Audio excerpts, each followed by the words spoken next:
Du RPCU. Oups, on a déjà commencé l'enregistrement. Parfait, on a compris que ça allait être enregistré. D'ailleurs, Mariana vient de nous expliquer pourquoi, pour que ce soit à la disposition du plus grand nombre de membres. Et c'est d'autant plus important que pour aujourd'hui, on a atteint le maximum d'inscriptions très rapidement en fin de journée hier ou en début de journée ce matin. Je n'étais pas à mon ordinateur 24 heures sur 24, vous comprendrez. Alors, un webinaire qui suscite beaucoup d'intérêt et qui est prévu pour une durée d'1 heure. Au besoin, peut-être qu'on pourra étirer de quelques minutes là, si besoin et disponibilité y sont. Mon rôle à moi, ça va être essentiellement de faire de la circulation. Donc, ce qui veut dire que je vais signifier à notre conférencier les commentaires et les demandes d'intervention ou de questions. Encore que le connaissant, je sais qu'il est assez autonome, donc je vais vraiment être en soutien sur ce point-là. Quelques consignes, ben, à moins qu'on vous donne la parole suite à une demande d'intervention, on vous demande de garder les micros fermés pour éviter qu'il y ait trop de confusion sonore. Euh, Au besoin, sachez que, et ne soyez pas surpris si vous avez oublié de les fermer, je vais vous les fermer moi. Alors, je ne veux pas être impoli, mais vous comprendrez que c'est par politesse pour l'ensemble des participants, pour s'assurer que les gens n'aient pas trop de confusion, de cacophonie dans leurs oreilles pendant qu'il y a des échanges ou de la présentation. Euh, Autant que possible, on vous demande et on vous encourage à garder vos caméras ouvertes. C'est toujours plus sympathique là, de voir un peu tout le monde. Notre conférencier va valoriser des interactions à divers moments, des commentaires, des questions, mais c'est lui qui va déterminer à quel moment il souhaitera répondre à des questions ou des commentaires. Ceci étant dit, on vous invite à le faire. Premièrement, on souhaite que les gens utilisent autant que possible la fonction d'interaction par discussion ou chat.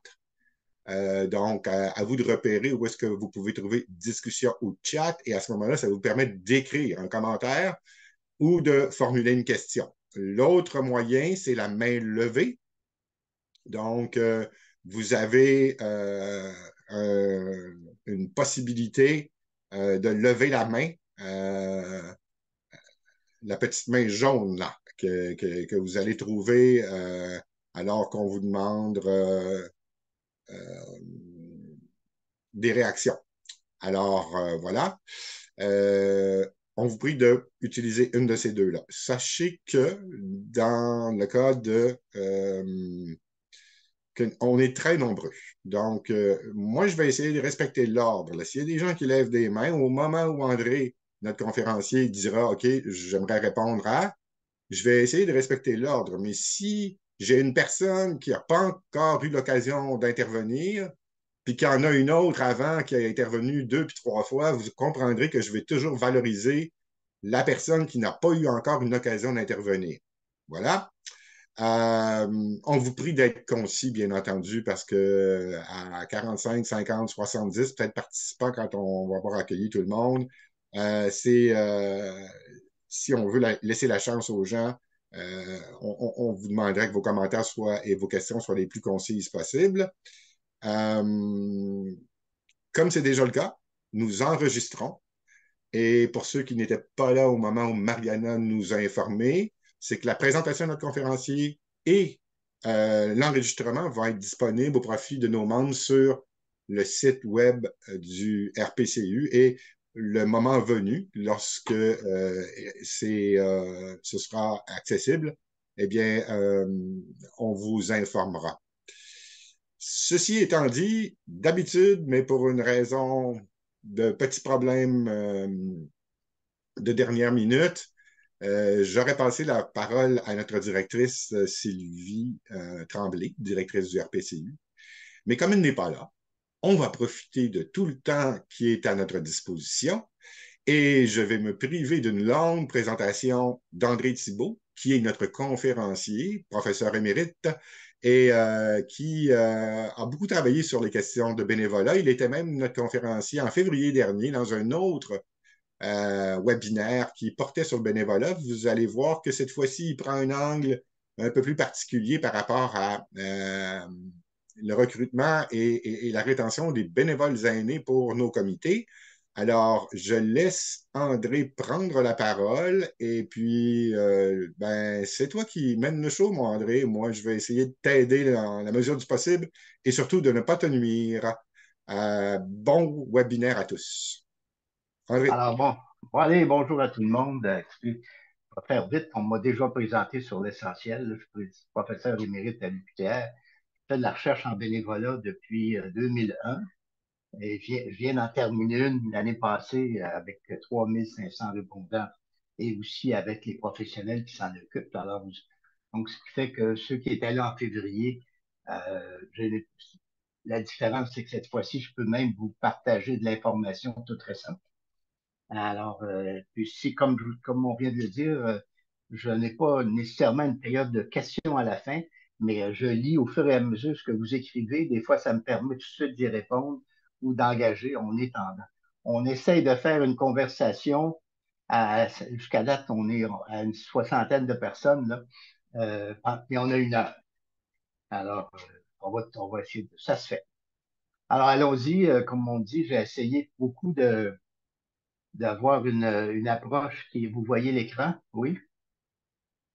Est-ce que le partage plein écran est fonctionnel? Quelqu'un peut me le Effectivement, dire? c'est fonctionnel. On te voit dans la petite pastille à droite en bas. Maintenant, on me voit parce que c'est moi qui parle, mais Hmm. on voit bien ta présentation et on te voit dans la petite pastille à droite en bas. C'est bien le cas pour tout le monde, je pense. Hein? D'accord. C'est bon? Bon, OK. allons-y. Alors, écoutez, ce qu'on m'a demandé cette fois-ci, c'est de focuser un peu sur le recrutement des personnes aînées, euh, des sages. Alors, sur la photo qui est là, vous avez des gens qui ont 90 ans, des gens qui ont 80, des gens 70, des gens 60. Non, la FADOC dit qu'on peut être là à 50. J'en ai oublié. Je vous mettrai mon fils qui est à 50 ans. Alors voilà pour ce que j'aimerais aborder cette fois-ci, c'est trois thèmes plus précis. Le premier thème, c'est le contexte. Quand on parle des aînés en 2023, qu'est-ce qu'on veut dire? Être bénévole auprès d'un comité d'usagers, qu'est-ce que ça veut dire? Ici, je vais reprendre certaines choses qu'on a dites en février dernier pour ceux qui étaient présents. Mais autrement, je vais essayer de voir un peu parce que c'est intéressant. Et puis le recrutement, comment on l'aborde maintenant. C'est quoi les grandes lignes du recrutement? Alors ça, c'est pour le premier. Le deuxième thème, c'est quoi les caractéristiques des bénévoles aînés? Je vous dis tout de suite, on ne peut pas toutes les mettre dans le même panier, c'est clair. Puis enfin, mais quand on passe à l'action, comme où et comment intéresser, les recruter et fidéliser les aînés. Alors, il y a un lait de trou.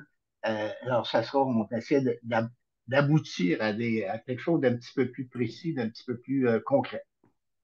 Alors, si je vais juste un instant, juste pour prendre vos affaires. OK. Alors, quelques balises, hein, quand on parle de bénévolat, là, de quoi on parle au juste.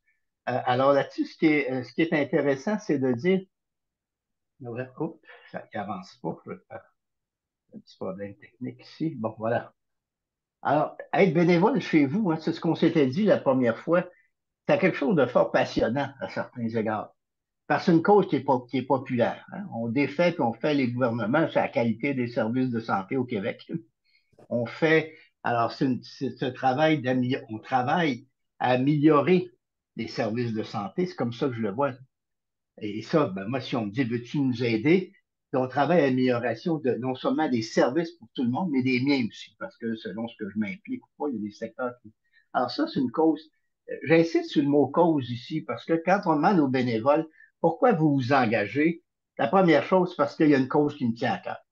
Alors, c'est important que dans les comités d'usagers, on sache parler de notre cause. Le deuxième élément, c'est un moyen unique de participation sociale aussi. Et quand on parle des aînés, hein, c'est important, on veut se sentir encore membre de la collectivité, on veut agir.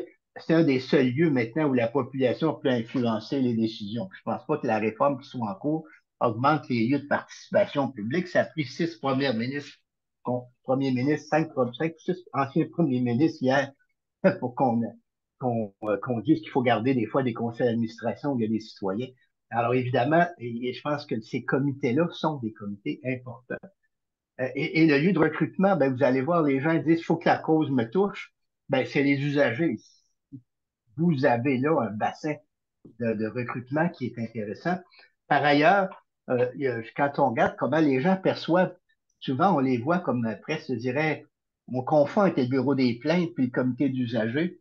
Alors que c'est peut-être intéressant que quand on se présentera, d'insister beaucoup pour dire qu'on est effectivement un groupe qui s'occupe de la qualité des services. Alors moi, quand je regarde ça, je trouve ça très enthousiasmant quand je regarde comment on peut être bénévole chez vous. Très enthousiasmant pour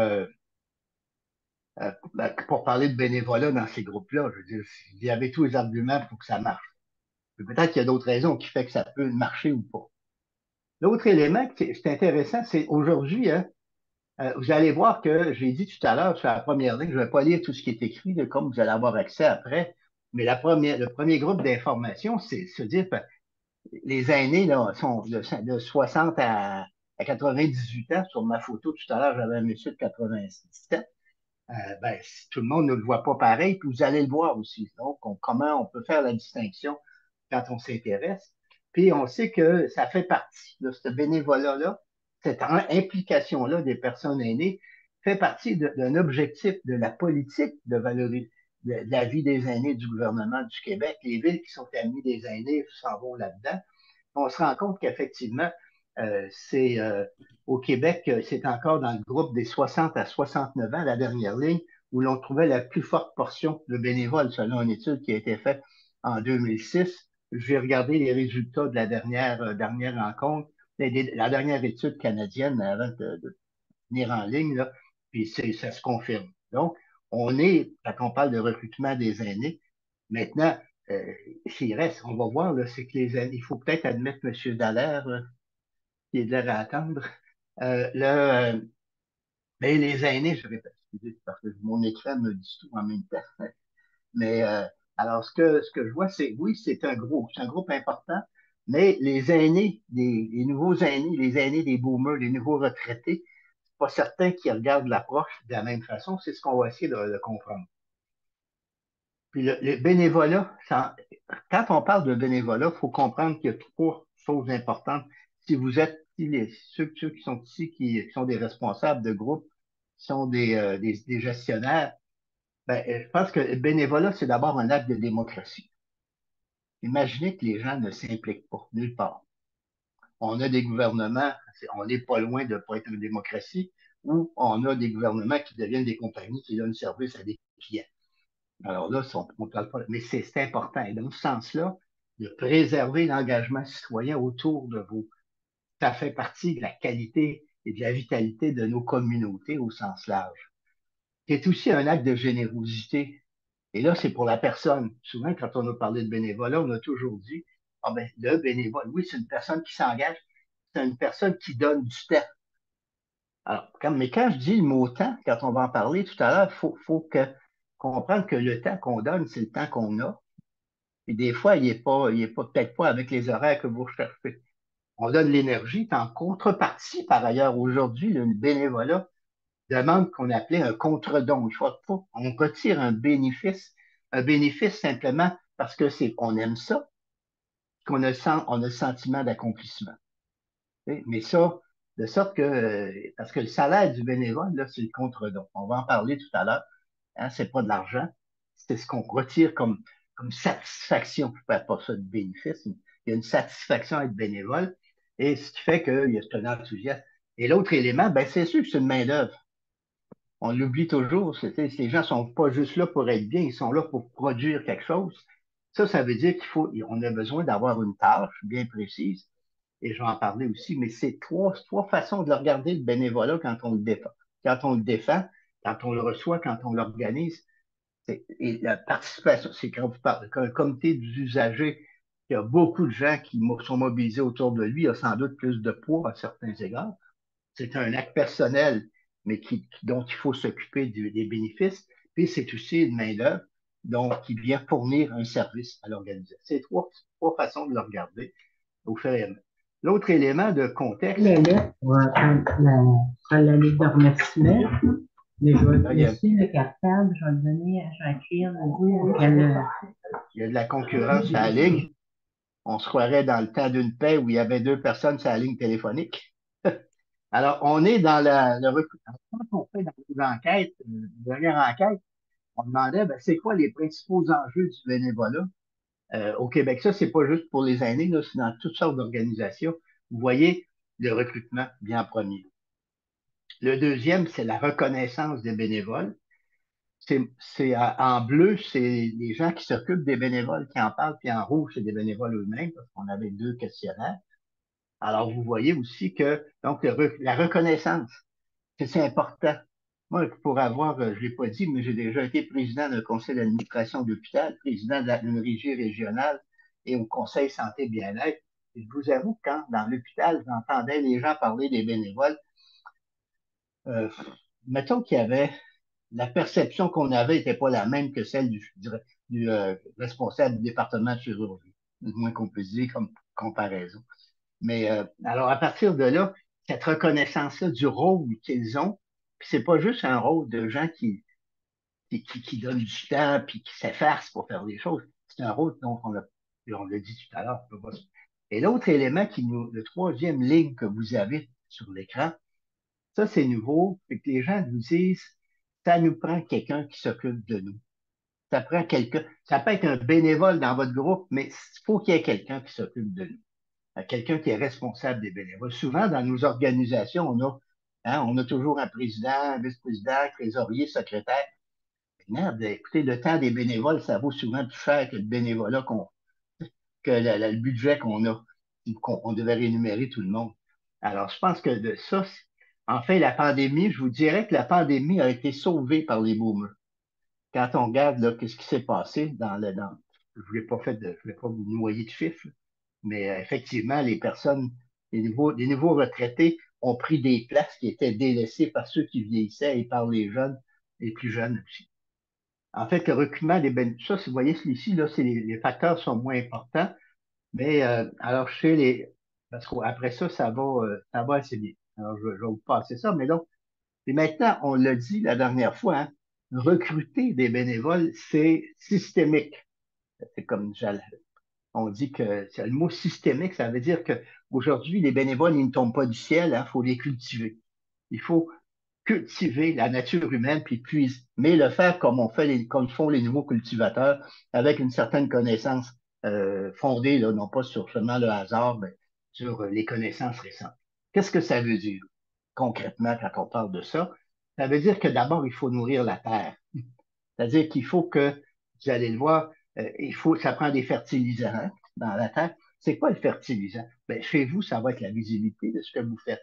C'est l'utilité. Si le comité d'usager, il est pas visible, il n'est pas connu, il n'est pas vu, ben, évidemment, on n'est pas en train de nourrir la terre dans laquelle vont pousser des bénévoles.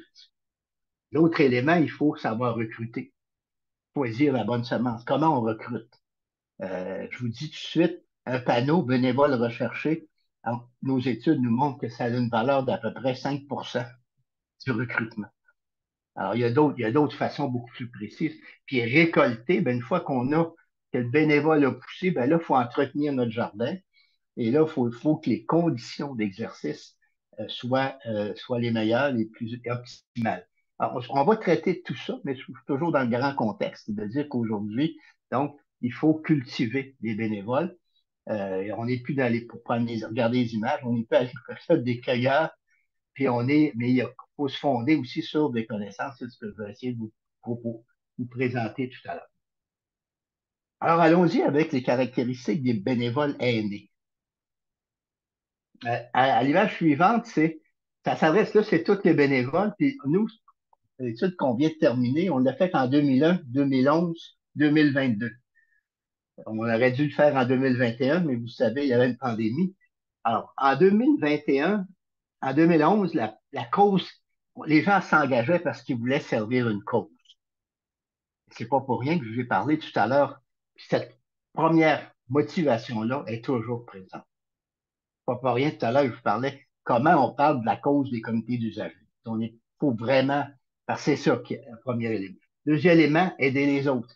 En d'autres termes, être utile. Qu'est-ce qu'on fait? Tu Et ça, à quoi ça sert un comité d'usagers? C'est-tu que, bon, on sait que c'est compliqué de travailler dans une structure assez lourde, généralement, mais c'est important qu'on sache. Et après ça, ben là, tu sais, on s'en va être utile, on le répète. Le sentiment d'appartenance, c'est les services. Puis d'ailleurs, quand on parle aujourd'hui, sentiment d'appartenance, qu'est-ce que ça veut dire? Ça veut dire que les gens, ils disent, ben, c'est de mes affaires, c'est mon milieu, c'est ma communauté. Alors, ce que j'allais dire, c'est quand le gouvernement se fait dire, centralise pas trop les affaires, il a bien raison. Parce qu'on dit, faut que ça marche, faut que ça soit proche des gens. Vous voyez, il est passé de la 6e à la 4e place, cet argument-là. Alors ça, c'est pour l'ensemble, donc une cause va avoir un effet positif sur les autres et en même temps, ben, sentir que ça marche, que c'est utile, et puis parce que j'aime ça. L'autre, là, on va y revenir, là, par passion pour une activité. Dans le fond, il faut que j'aime ça. Vous savez, en 2001, c'était l'année mondiale du bénévolat décrétée par les Nations Unies. Et le thème de l'année, c'est simplement parce que j'aime ça. Alors, on peut servir tout ça, mais si on n'aime pas ça, on a des chances que ça fonctionne. Si on s'en va maintenant chez les aînés, là, j'ai sorti l'étude qu'on vient de faire avec les deux groupes, les 75 et plus, les 60 à 74. Bon, ils sont à peu près pareils parce que j'aime ça, hein, par passion pour ce que je fais. Vivre une nouvelle expérience, c'est à peu près pareil aussi. Me développer personnellement, euh, mais me faire des amis, me changer les idées. Alors là, vous voyez que rendu me changer les idées, là, les plus vieux, occuper mon temps. Hein. C'est sûr que plus tu vieillis, peut-être que tu as besoin d'être plus présent puis prouver que je peux faire quelque chose. Dans le cas des 75 ans et plus, ben, je sais, là, moi j'ai 77 ans, je vous dirais que, ben, quand dit me prouver que je peux faire quelque chose, on pourrait quasiment changer la phrase, me dire, me prouver que je peux encore faire quelque chose. Mais alors ça, c'est des motivations là, plus fortes. Et tranquillement, on voit quelques distinctions entre les plus jeunes. Mais on va le voir plus loin qu'il y a d'autres distinctions plus importantes entre les plus jeunes aînés, les fatigants boomers, puis les autres. On va y revenir. Si je passe à l'image suivante, on a comparé tous les âges, puis on s'est dit, qu'est-ce qui distingue les plus vieux? Tout le monde avait les hommes, mais qu'est-ce qui est plus fort? Alors, me changer les idées, ça, c'est une caractéristique particulièrement s'applique pas aux autres groupes d'âge en bénévolat. Ben, de façon significative. Tu sais. Pas que c'est zéro, là, mais on va le dire autrement, me changer les idées, occuper mon temps, c'est, c'est une des caractéristiques spécifiques aux 60 ans et plus, de même que me prouver que je peux faire quelque chose.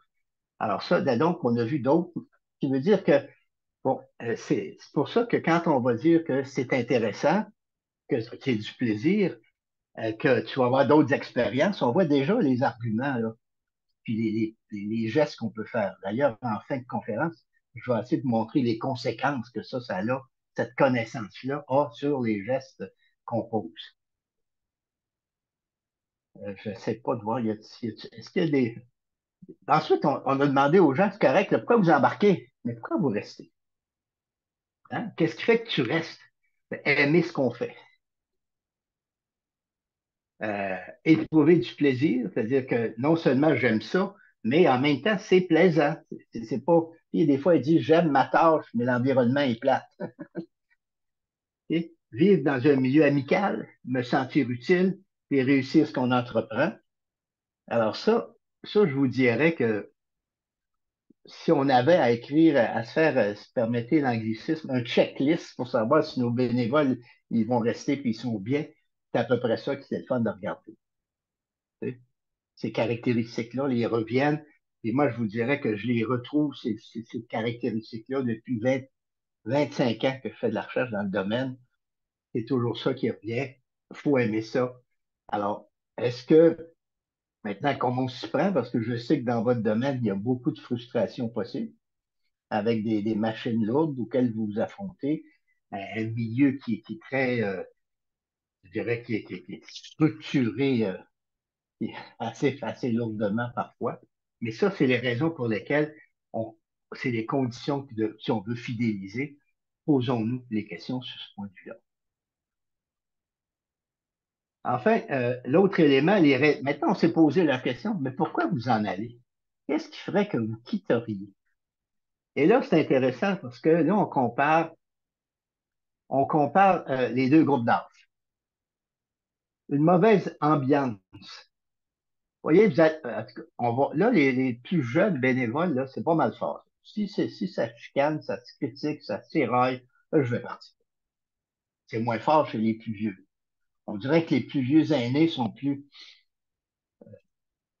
je dirais, sont plus calmes devant les choses. Les exigences et les légales trop lourdes. L'impression, ça, je vais y revenir plus loin, mais que ça fait partie d'un cercle. Ça, il faut faire. Alors, je vais y revenir parce que souvent, vous savez ça, allez, ce que j'appelle les bénévoles TLM, toujours les mêmes, qui donnent des heures et des heures et des heures et qui sont là depuis longtemps. Puis bravo, parce qu'il y a des choses qui ne tiendraient pas si ces bénévoles-là n'étaient pas là. Mais le risque, c'est que quand un nouveau bénévole arrive, puis il y en a 5, 6 qui se fait longtemps qu'ils sont ensemble, il y a de la misère à trouver, à se sentir faire partie du groupe ou faire partie de la gang. Il y a des précautions à prendre d'accueil de ce point de vue-là. Parce que les bénévoles qui s'en viennent, ils ont peut-être des différences, on va y revenir, mais vous voyez, c'est quand même une raison que 65% des 60 à 74 ans nous disent c'est la troisième raison. Les autres éléments, on ne tient pas compte de mes intérêts, donc on ne respecte pas le temps que j'ai, parce que les nouveaux, encore là, les plus jeunes aînés, souvent, ils s'occupent aussi des petits-enfants. Mes parents sont jamais occupés de mes enfants. Mais moi, je m'occupe des enfants de mes enfants. L'exemple, on voyage plus que nos parents ont voyagé quand ils sont à la retraite. Alors, vous voyez, il faut tenir compte de mes intérêts puis de mes disponibilités. Puis, bon, je pense que ce sont les raisons principales. Là, je ne vais pas vous perdre, je répète, dans les chiffres. Mais si vous regardez ça, il y a des raisons dont il faut tenir compte parce que, et quand je vous dis, c'est des raisons qui font qu'ils quittent. À certains égards, ça peut devenir des raisons pour lesquelles les gens n'embarquent pas parce que on va voir que souvent, quand on est recruté par des gens qui sont déjà là, si les bénévoles déjà présents ne sont pas capables de témoigner que ça n'existe pas, on a des chances que ça nuise aussi. Quelles conséquences, justement, pour nos organisations? C'est quoi qu'on doit retirer comme leçon de ça? La première, c'est que les bénévoles, ça forme une équipe. D'être dans la gang, de travailler ensemble, ça fait qu'on trouve la partie sociale, on trouve la partie plaisir, on trouve le sentiment d'appartenance, puis on partage nos succès, puis on s'entraide. Ça, là. Donc, le travail en équipe, ça devient extrêmement important. Le deuxième, il faut que les tâches soient clairement définies aujourd'hui. Okay? Je fais appel, puis quand je dis ça, c'est que toutes les études maintenant nous disent, tu sais, les gens, ils ont moins de temps qu'avant. Alors, ce qu'ils veulent savoir, qu'est-ce que tu veux que je fasse? Qu'est-ce que j'ai à faire? Tu sais? Quand la tâche n'est pas là, puis que c'est dans le few, moi, parce que non seulement je fais de la recherche, mais quand je fais une recherche, je vais toujours porter ce que je sais. Et je rencontre des milliers de personnes entre nos recherches. Et je me souviens, j'ai le témoignage d'une dame comme ça qui arrive dans son milieu, donne son nom, mais il ne reçoit jamais de réponse d'appel. Alors, parce que vous, viens, on verra. Ben, je pense que c'est important qu'on sache. Ça, c'est des activités, des tâches. Ça fait appel à des compétences. Peut-être que les gens, dans le cas des personnes âgées, il y a deux types de groupes de personnes qu'on remarque. Il y a ceux qui disent, écoute, moi, ça fait appel aux compétences que j'avais, je suis content. Je vais vous aider là-dessus. Tu connais ça. Il y en a d'autres qui veulent plus rien savoir de leur job, puis ils veulent développer d'autres compétences. Mais donc, la deuxième conséquence, il faut que les tâches et les activités soient claires. Une ambiance conviviale, quand je dis ça se sent en rentrant dans le local, et est reflétée par la personne qui recrute. T'sais. Donc, il faut que l'ambiance soit là. Vous l'avez vu, c'est une des premières raisons pour lesquelles les plus jeunes aînés s'en vont. Alors, c'est important que non, ça prend une ambiance. Et puis ça veut dire que ça se- c'est pas facile. Ça veut dire que c'est facile à dire. On est très conscient que quand on n'est pas nombreux et qu'il y a beaucoup de travail à faire, ben, tu sais, on est dans une ruche qui bouge, mais de temps en temps, il faut que les abeilles se réunissent pour fêter un petit peu. Tu sais, prendre un verre d'olimel, pas d'olimel, d'hydromel. Euh, ensuite, on est aussi, l'autre élément, ça prend des occasions de participer. C'est-à-dire, vous allez le voir dans d'autres images qui s'en viennent. Quand les gens disent, je veux être respecté, je veux qu'on tienne compte de moi, je veux donc que je puisse participer aux orientations, de temps en temps, qu'il se passe quelque chose de nouveau. Tu sais, je sais pas, moi, qu'on rencontre un autre comité d'usagers, on rencontre, tu sais, qu'il y ait un petit peu de variété de temps en temps. Mais ça, c'est parce qu'il ne faut pas qu'on ne soit que de la main-d'œuvre d'exécution non payée. Vous savez comment ça s'appelle en anglais, ça? Cheap labor. Donc, le bénévole, il se veut d'abord il veut sentir qu'il est un partenaire, tu sais, et non pas juste une main-d'œuvre. Les deux. L'autre, enfin, des occasions de rencontre entre bénévoles, lunch, anniversaire, coin café dans le local, qui est un milieu de vie. Et ça aussi, je dirais pas de transformer mon locaux en Tim Hortons ou McDo, mais si vous allez là le matin, hein, c'est vraiment un lieu de. Le McDo, c'est le bistrot canadien par rapport au bistrot français où on va passer du temps entre nous. Ben, il faut qu'il y ait des occasions de rencontre. Voilà, ça, c'est des conséquences pour nos organismes également. Puis enfin, des remerciements fréquents, puis des félicitations pour les réussites. Tu sais, parce que si ça prend de temps en temps de dire, hey, ça marchait où? Telle personne qui est venue nous voir, on a réussi en tout cas à l'amener à quelque part. Tu sais, mais il faut le dire. Il faut le dire parce que vous savez comme moi, la quotidienneté peut être très décevante.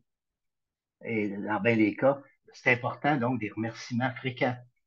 Puis ça, je vous dirais que tu sais, on va y revenir tout à l'heure, mais la fête des bénévoles, une fois par année, là, c'est pas assez. Tu sais. Si les gens nous disent la reconnaissance, puis je vais y revenir, mais c'est un peu à tous les jours.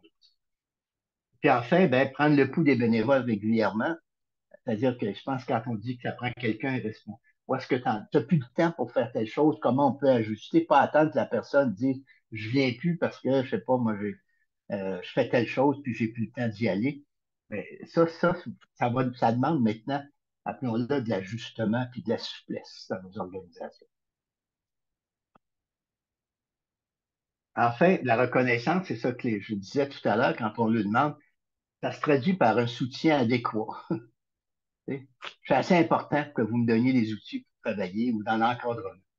C'est un merci des participants. Un travail d'équipe, ça se répète, mais je vous donne les autres résultats. Quand je vous disais que la fête des bénévoles n'est pas inimportante à 69 mais elle n'est pas la prioritaire quand il y en a là.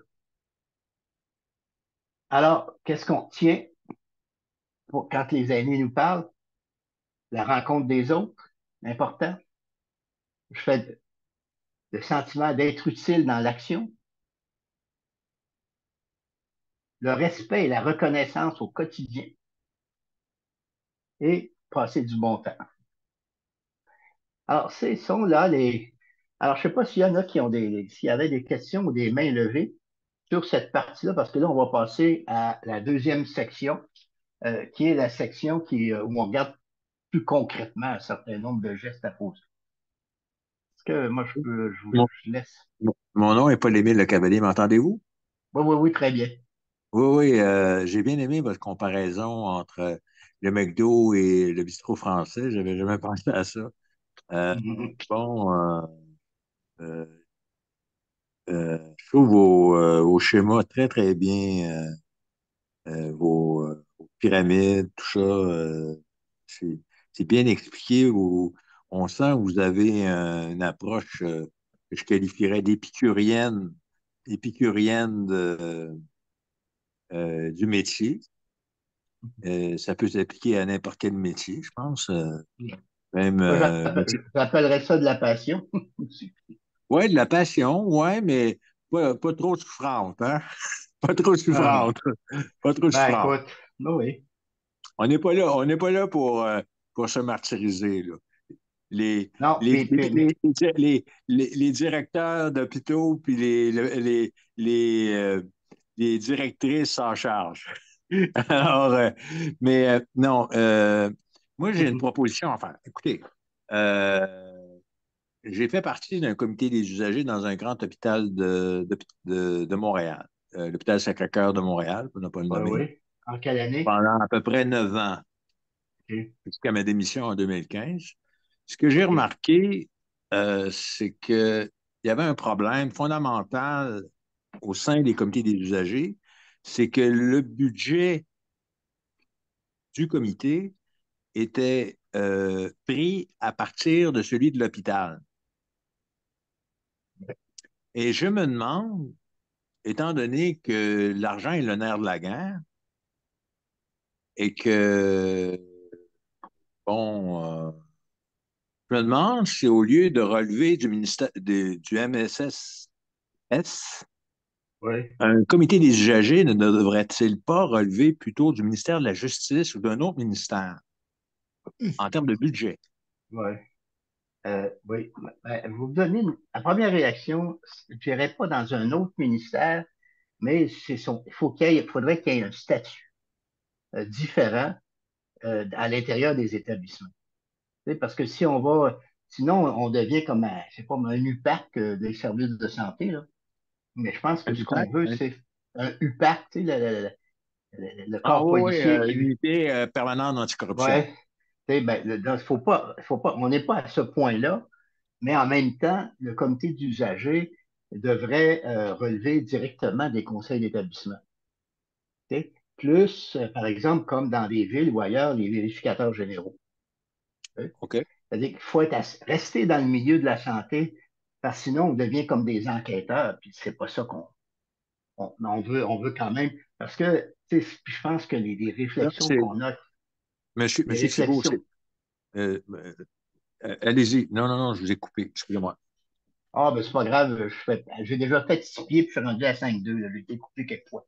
Et là, mais ce que je veux vous dire, c'est que, dans le fond, on l'a vu, là, toute la réflexion qu'on a actuellement sur le système de santé, c'est que il va sa qualité augmente quand les gens, le plus près possible du terrain, sont capables de prendre des décisions. C'est vrai en affaires, on appelle la méthode Toyota, c'est vrai partout ailleurs. Alors, le comité d'usagers, c'est à ce niveau-là beaucoup qui va travailler. Puis, il y a un travail non seulement pas juste un comité de plainte, c'est un comité de développement aussi. Mais en même temps, il ne faut pas qu'il soit sous la direction de l'administration de l'hôpital.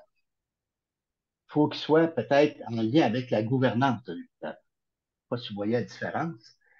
Ce qui lui Le permet, comité des usagers en lien avec la gouvernance de l'hôpital?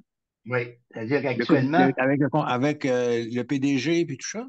non, pas le PDG, avec le conseil de direction, le conseil d'établissement ou le conseil d'administration, là, c'est en Ah, débat d'accord. actuellement. OK, je comprends. Tu sais, J'avais mal compris. Excusez-moi, j'avais mal compris. tu sais, en fait, il faut qu'il y ait une liberté de manœuvre tout en ayant les deux pieds dans la gadoue, les deux pieds dans Mhm. l'hôpital ou dans le centre, peu importe le type d'établissement. Il faut qu'il soit présent, mais que son intervention soit pas soumise à la personnalité, aux orientations, aux préoccupations de Ou à l'administration l'arbitraire. médicale. Ou à l'arbitraire de Ouais, certains tout à fait. directeurs ou directrices, hein? Exact, exact. OK, un petit bout de ma part, là.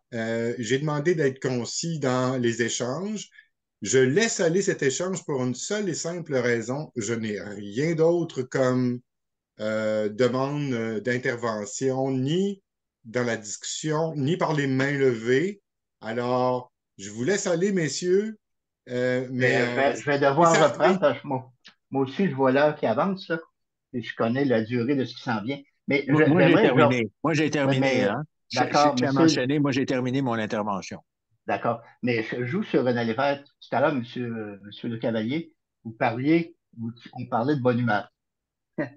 Alors, c'est clair que dans nos comités, même si c'est dur, ça prend de la bonne humeur. C'est existe tous les, ça, c'est scientifique. Je l'exprime dans des termes de tous les jours, là.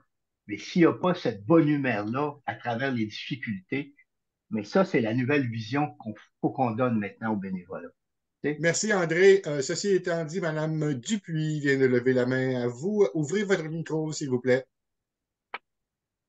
Oui, ma réaction, c'était tout simplement à ce que M. Thibault vient de dire, c'est que présentement, nous relevons des conseils d'administration, si je ne me trompe pas.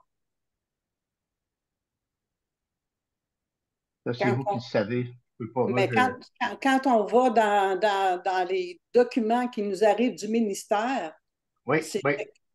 Pardon? Oui, oui, vous avez raison, je pense, mais moi, ça fait 7-8 ans que j'ai quitté le milieu comme j'étais bénévole, hein, comme président d'un conseil d'administration qui est bénévole. OK. Mais c'est ça, c'est que nous, Ouais. présentement, si on va dans les documents du ministère, c'est que nous relevons Ouais. des conseils d'administration et non pas, Oui. par exemple, du directeur général. C'est vrai, vous avez raison. Il faudra voir au quotidien comment c'est vécu.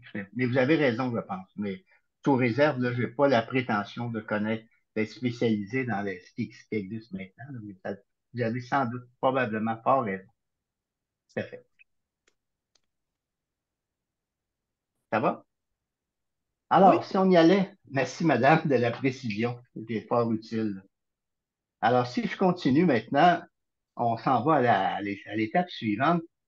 On dit, ben, savoir attirer, recruter et fidéliser, on passe dans une étape un peu plus active des choses. Et on se dit, les bénévoles, qu'est-ce qui fait qu'ils s'embarquent? Hein, la cause me touche. Là, j'ajoute une phrase. Tout à l'heure, on l'a dit, la cause. Je connais quelqu'un. Qu'on sait, je vais y revenir 2 fois là, pas parce que je suis vieux et que je radote, parce que c'est important. Euh, je connais quelqu'un. Le meilleur recrutement, c'est le bouche à oreille. C'est une demande, la demande d'invitation, elle est personnalisée. Et vous comprenez très bien pourquoi avec ce qu'on vient de voir. Je vais aller dans un milieu qui couche à l'aise. Je veux sentir que je suis accueilli, que je suis pas juste le nouvel employé qui vient d'entrer puis il met 6 mois à s'intégrer. Il faut qu'on m'accueille. Et ça, c'est majeur. Donc, ça veut dire que la tâche, l'ambiance et les réalisations me conviennent. J'ai confiance dans l'organisation. Bon, oui, parce que je sais que ça a été utile. Alors, allons-y maintenant plus concrètement, une cause qui est attrayante. Alors, là, lisons ces données-là en pensant à qui on peut inviter. Ça affecte mon entourage immédiat. Donc, si c'est moi ou quelqu'un de ma famille ou l'autre règlement, il est clair, à peu près tout le monde est usagé des établissements, là, dans certains cas, ça affecte mon entourage. Alors là, vous l'avez déjà, correspond aux intérêts de mon groupe d'appartenance. Là, la différence entre les deux, là, le rouge et le jaune, là, c'est que le rouge, c'est des groupes de discussion, puis l'autre, c'est une enquête qu'on a faite avec les GLU. C'est l'invitation, je répète, l'invitation d'une connaissance, c'est un nouveau besoin de la collectivité. Et ça veut dire quoi, un nouveau besoin de la collectivité? Vous allez me dire que c'est moins important, là, mais ça veut dire euh, à quoi ça sert un comité d'usagers? Est-ce qu'on en a besoin? Quel besoin on répond? Et je pense qu'on a un effort nous-mêmes je dirais, de marketing à faire. Passe vite parce que Alors, évidemment, la formule magique, on parle de recrutement, la formule magique, c'est la demander personnellement. J'ai beau regarder 25 exemples partout. C'est des études, puis depuis 20 ans, 25 ans, 24 ans en fait que je suis là-dessus, ben, c'est demander personnellement, te sentir invité à faire partie de la gang. Et ça veut dire que toute votre structure pour aller chercher les personnes va être importante. Alors, si on y va, les 4 étapes du recrutement, ceux qui étaient là en février, je les ai mentionnés, mais cette fois-ci, je vais insister sur la première étape. Disposer votre organisation à recruter. Est-ce que je suis prêt à m'adapter aux nouveaux bénévoles, à ceux qui ne font pas partie de la gang qui était déjà là? Je vais y revenir, c'est celle-là que je vais développer le plus. Parce que trop souvent, moi, j'ai vu des groupes qui disent, oh, les gens veulent plus s'impliquer, ils veulent plus. Et puis, quand on pousse un petit peu plus loin, c'est pas ça. C'est parce qu'on les gens ont l'impression que je ne vais pas travailler avec la gang qui est là, je vais aller travailler pour la gang. Non pas avec, mais pour. Et ça, je vous dirais, vous l'avez, les bénévoles, les nouveaux, ceux qui viennent, les nouveaux retraités, alors, ont de la misère. Alors, quand je dis qu'ils veulent être des partenaires, donc, est-ce qu'on est prêt à recevoir du monde? Je vais y revenir. Est-ce qu'on a des tâches qui sont écrites, mais j'explique ici le mot tâche adaptée, selon le temps dont tu disposes. C'est plus compliqué qu'avant, c'est clair. Et vous savez, les TLM, et ça, c'est toujours les mêmes. Si on est, parce qu'on est, probablement que ceux qui sont les plus impliqués, c'est que vous êtes des TLM, là, mais des gens à notre image, le TLM, qui mettent beaucoup de temps dans la société, là, c'est à peine 8% dans la société, d'après nos études. Alors, si on veut recruter juste dans le cadre de ceux qui vont mettre tout le temps qu'on met nous-mêmes, on a des chances d'avoir un peu de difficulté. Donc, il faut aller chercher des gens qui pensent à, peut-être qu'une fois passionnés, ils vont en mettre du temps. Mais en partant, donc, ça veut dire que ça prend des tâches qui tiennent compte des gens dont la disponibilité est moins grande ou la disponibilité est plus, je dirais, le temps disponible est moins planifiable. Ça crée toutes sortes de problèmes si vous le vivez, mais on est rendu là. Puis le recruter, demander, je vais y aller. Alors, si on y va, se disposer à recevoir des bénévoles, la question qu'on va se poser, notre organisation est-elle prête à recruter? Qu'est-ce que ça veut dire? À offrir des conditions d'une expérience positive de bénévolat. Dans les données qu'on avait précédemment, vous pouvez déjà imaginer. Puis après ça, il y a nos besoins, mais nos besoins, ils s'expriment en tâches. Hein? Un des premières images qu'on avait tout à l'heure, on disait le bénévolat, c'est de la démocratie, c'est de la main-d'œuvre, puis c'est un acte de générosité de quelqu'un. Ben, nous, comme organisation, ben, quand on dit identifier les tâches, parce qu'il faut qu'ils fassent la bonne job, mais qu'on adapte les deux. Travailler, être productif pour notre organisation, tout en ayant une expérience positive, c'est ça le grand défi qu'on a. Alors, allons-y avec ça. Notre organisation est prête à offrir des conditions. Qu'est-ce que ça veut dire? La première chose, c'est d'abord éviter, je disais, les cercles fermés des gens déjà en place.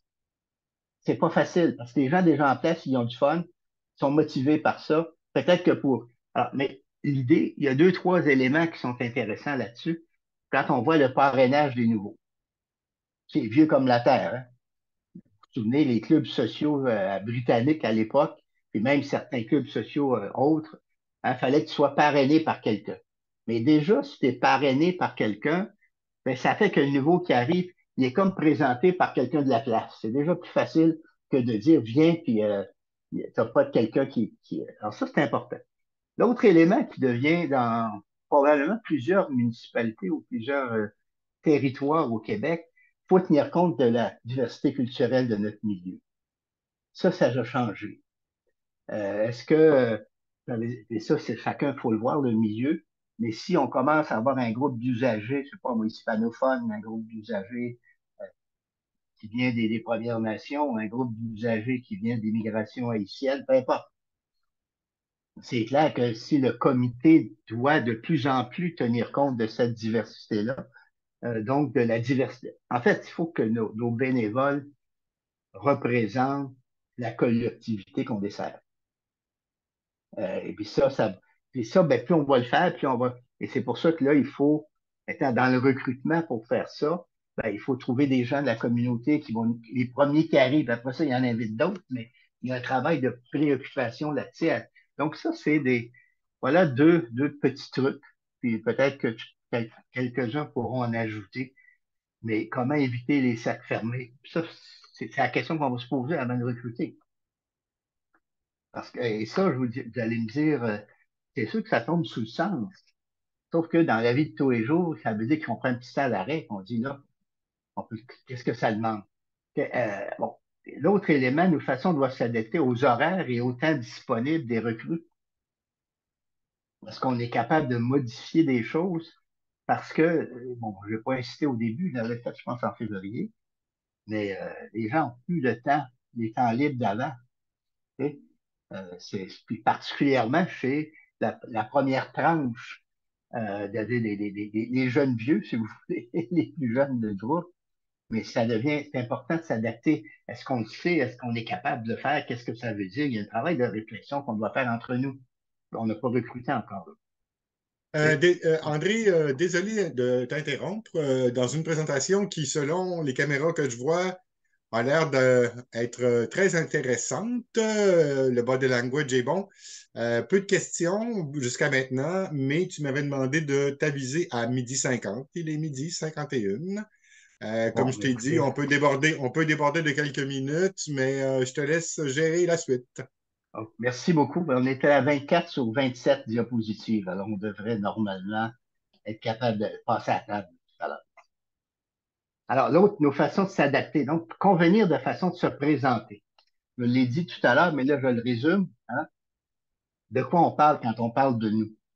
Souvent, quand je rencontre des gens en présentiel, je leur dis, êtes-vous capable, là, en 3 lignes, de dire ce que vous faites et être intéressant? De prendre l'effort, parce que je sais que quand on est déjà impliqué, on pense à ce qu'il y avait à faire hier, mais est-ce qu'on est capable d'en parler et de le rendre visible? Il y a des documents du ministère, je sais qu'il y en a dans certains établissements qui ont des choses qui les décrivent, mais comment, est-ce que de temps en temps, on va aller même une présence médiatique? Et comment on se représente? Dans le fond, comment on devient attrayant? OK? Euh, Comment convenir de se présenter sur la mission, sur l'ambiance, sur l'organisation de nos tâches. Alors, pour moi, là, avant de partir en recrutement aujourd'hui, quand on a un peu de difficulté, ben, il y a ces préoccupations-là à faire. Parce que la preuve est faite, les gens disent, oui, c'est pas vrai que les gens s'impliquent moins dans les fêtes, là, mais ils sont plus sollicités. Et nous, ça nous demande un travail, comme je vous le disais d'entrée de jeu, ça tombe plus des arbres, les bénévoles. Faut aller, faut s'en occuper. Moi, ça, je vous dirais, moi, avant d'aller sur le terrain, c'est ce que j'irais chercher. Des questions que je me poserais en tant que groupe. Madame Morena, oui, Morena, Madame Morena Espinoza a levé sa main. Alors, est-ce que tu es oui. prêt à entendre sa question, André? Je vais juste passer à la prochaine diapositive, puis je vais prendre tout de suite votre réponse, madame. Pas Parfait. votre réponse, votre question. Ah, non, ça va. Allez-y, je n'avais pas l'image. Allez-y, madame. Madame Espinoza, ouvrez votre micro, s'il vous plaît. On vous écoute. Oui, excusez-moi de vous déranger. Moi, Ben j'avais non. une question pour vous. Moi, je viens de rentrer dans le comité des usagers, ça fait 2 mois. Je fais pas partie de la tranche d'âge que vous avez présentée aujourd'hui, mais c'est quelque chose qui m'a toujours tenu à cœur. Mais en étant nouvelle, je me suis aperçue de plusieurs choses en suivant des formations aussi avec vous à la RPCU. Je me suis rendu compte de plusieurs choses, mais je trouve que nous, avant d'aller chercher des bénévoles de plus, il faut comme construire les bénévoles qui sont à l'intérieur parce que il manque de structure, il manque même comment approcher les usagers. Je me suis assis et ce que le comité m'a dit, c'est que les gens leur fuient. Mais je comprenais pas, je les connaissais pas. Puis quand j'ai vu leur façon d'agir, ben j'ai compris pourquoi les gens fuient aussi. Fait que là, je me dis, oh, il y a quelque chose à travailler en premier dans le comité même déjà. Puis là, je voulais vous poser la question. Est-ce qu'il y a-t-il des formations à la RPCU sur l'approche qu'on peut avoir envers les usagers? Parce que vous voulez ou pas, cette représentation-là, cette approche-là va faire que on va inspirer le goût peut-être à quelqu'un de vouloir s'impliquer comme bénévole. Je ne sais pas si je m'explique. Oui, je comprends bien. Écoutez, je vais laisser tout à l'heure les gens du RPCU répondre à la question des formations, mais je peux déjà vous dire que euh, si on se présente, je l'ai dit dès le début, parce que je pense qu'il y a une certaine perception du comité des usagers comme étant un comité des plaintes, trop souvent. Tu sais. Si vous avez des droits, si vos droits n'ont pas été respectés, mais quand j'ai lu les documents de base, mais c'est parce que ça devient une approche où, et je sais que les gens dans le système, d'une certaine façon, ils ont peur de faire des plaintes. Je me souviens quand j'étais président d'hôpital, puis qu'une fois par année, on me parlait des plaintes. Comme me disait, ils ont diminué. Ma réponse était de dire, nous avons un problème si les plaintes diminuent. parce qu'on a besoin de ça pour améliorer le service. Alors, il y a toute une dimension, une présentation, je vous oublie pas, Madame Sylvie, mais il y a toute une présentation positive de notre travail. Je pense il faudrait, mais ça, je le dis comme ça, peut-être que c'est vrai dans certains milieux, que c'est faux dans d'autres, mais je pense que ça vaut la peine de comprendre comment les gens nous perçoivent comme comité d'usagers. Ça va devenir important. Je vais laisser la Merci. parole à Madame Oui, Sylvie. merci, André. Madame Espinoza, s'il vous plaît, baissez votre main. Et considérant votre suggestion de mettre une meilleure emphase sur les meilleures pratiques en termes de communication et d'interaction avec les usagers, on prend note pour voir dans quelle mesure ça ne pourrait pas améliorer les formations existantes, peut-être en inspirer de nouvelles. Merci, Madame Sylvie Rimouski. Bon, je pense que j'ai ouvert mon micro, ça va? Oui, c'est bon, c'est bon. D'abord, je voulais vous féliciter pour la rencontre, votre propos, parce que je le trouve simple et clair. Je suis une agente de liaison. Moi, je suis engagée par le comité d'usagers et résidents des installations Rimouski-Neigette et j'ai trouvé ça très intéressant par rapport aux bénévoles, dans le sens pourquoi on devient bénévole, comment les approcher. Comment les conserver. Ça, je trouve ça intéressant. Puis, la partie qui rejoint peut-être la madame antérieurement, c'est sommes-nous prêts à changer comme comité? Sommes-nous prêts à accueillir quelqu'un de nouveau, à modifier nos façons de faire et nous adapter aussi au temps qu'un bénévole peut avoir? Hier, je parlais avec une dame qui est encore au travail pour 3 ans. Puis peut-être qu'éventuellement, elle aimerait faire partie d'un comité pour un temps restreint dans tel type d'activité et tout et tout. Donc ça, je trouve ça pertinent, votre enseignement aujourd'hui là-dessus. C'est sûr que le comité de résidents et d'usagers à laquelle je suis l'agente de liaison, dans le fond, la courroie des bénévoles qui sont présents, nous, on est un peu plus organisés, puis on a aussi des relations, je dirais, positives avec les directions d'établissement. Je m'explique, puis là, je vais arrêter après ça pour prendre tout le temps. Dans le CHSLD, centre d'hébergement de notre région, de notre coin, avec la nouvelle maison des aînés, on a constamment des rencontres avec les familles puis avec la direction pour régler des situations d'amélioration de service. Fait que ça aide beaucoup là, à vivre quelque chose d'intéressant avec les directions. Bref, j'arrête là, M. Thibault, puis je suis très heureuse de cette formation, puis j'ai hâte d'avoir votre document parce que quelque part, je vais l'utiliser pour peut-être transmettre l'information au comité, aux gens du comité. Ça serait intéressant d'avoir une discussion à ce niveau-là. Merci, M. Thibault. Merci, Merci, merci Madame Madame Sylvie. Sylvie. Merci de baisser votre main. Ouais. André, réaction. Je pense qu'on est d'accord, tout à fait. Mais je pense qu'effectivement, c'est que le comité d'usagers, faut aller plus loin que juste être une procédure. Il y a une vie qui tient autour de ça, mais c'est un peu ce que vous dites, madame. Il y a du travail proactif. Parce qu'il reste, je sais qu'il y a des gens je vais compléter ce que j'ai à présenter pour libérer ceux qui avaient vraiment on leur a dit qu'on finissait à 1 heure. Alors, je veux respecter ça, mais je suis disponible, on continuera par après si vous permettez. Alors, si on y allait, c'est un résumé ici, hein. Les dernières images sont des résumés de ce qui précède. Fidéliser, ça veut dire faut que les gens aient du plaisir avec les amis, au quotidien, en dehors des moments de production ou des tâches, et le sentiment d'être un partenaire utile dans l'action. Et j'insiste sur le mot partenaire. C'est notre façon de les voir, les bénévoles, qui devient qui les valorise. Mais c'est ça qu'ils veulent. C'est pas de la main-d'œuvre pas payée. Rappelons une participation aux orientations et à leur impact recherché. C'est-à-dire qu'on dit, ben là, on s'en va là, on fait notre plan annuel, on fait les bénévoles, il faut les consulter. Ça veut pas dire que c'est pas une assemblée décisionnelle, mais il faut sentir qu'on fait partie de la gang, on fait partie des orientations. C'est notre projet ensemble, une tâche bien décrite, qui tient compte justement des nouveaux modèles de disponibilité. respect et reconnaissance au quotidien, un merci de tous les jours, un soutien adéquat, souplesse dans la gestion des bénévoles, s'adapter à l'évolution de leur situation personnelle. J'insiste là-dessus. Quelqu'un peut commencer une année, moi, puis je sais pas, il devient aidant naturel, il y a une maladie, mais là, j'ai dit tout à l'heure, mais là, je le résume en disant, mais en même temps, sachons s'adapter pour pas dire aux gens, écoutez, si qu'ils sachent d'avance, si votre situation change, vous avez moins de temps. Parlez-nous-en, on va pouvoir s'arranger. Autrement, là, ils reviennent plus parce qu'ils ont eu telle raison. Mais moi, je pense que l'expérience me dit que ça, c'est pas. Le manque de temps, les gens nous invoquent toujours cette raison-là pour pas s'engager. Et ce n'est pas ça la vraie raison.